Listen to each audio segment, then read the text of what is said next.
கர்த்தருடைய பரிசுத்த நாமத்துக்கு ஸ்தோத்திரமும் துதியும் கனமும் மகிமையும் எப்போதும் உண்டாகட்டும்.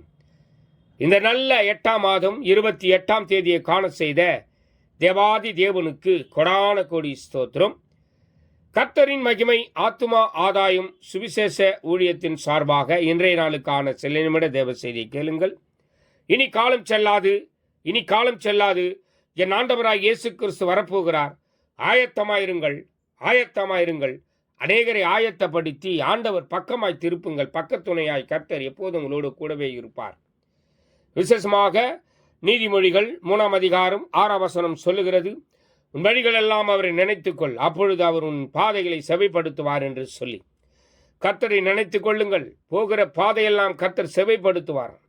நாம் நினைத்து கொண்டு இருக்கிறோம், தேவனை தொழுது கொண்டு இருக்கிறோம், அவரை எப்போதும் நம்ம உள்ளத்தில் வைத்து ஆராதித்து கொண்டு இருக்கிறோம். கர்த்தர் சொல்லுகிறார், இந்த நாளில எந்த சிந்தையும் கொள்ளாமல் உங்கள் வழிகளெல்லாம் இந்த நாள் முழுவதும் அவரை நினைத்து கொள்ளுங்கள். எல்லா பாதைகளையும் செவையாக்குவார்.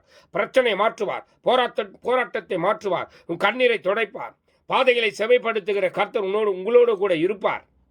இந்த நாளில் எந்த சிந்தையும் வேண்டாம். தேவ சிந்தை உங்களோடு கூட இருக்கட்டும். வழிகளெல்லாம் அவரை நினைத்து கொள்ளுங்கள். படுக்கும் போது அவரை நினைத்து கொள்ளுங்கள். சாப்பிடும் போது நினைத்து கொள்ளுங்கள். நீங்கள் உறங்கும் போது அவரை நினைத்து கொள்ளுங்கள். இந்த நாள் முழுவதும் உங்களை பாதைகளை செவைப்படுத்துவார். உங்கள் வாழ்க்கையை மாற்றுவார். உன் கண்ணீரை துடைப்பார். கண்ணீரை துடைக்கிற கர்த்தர் உங்களோடு கூட இருப்பார். God bless you.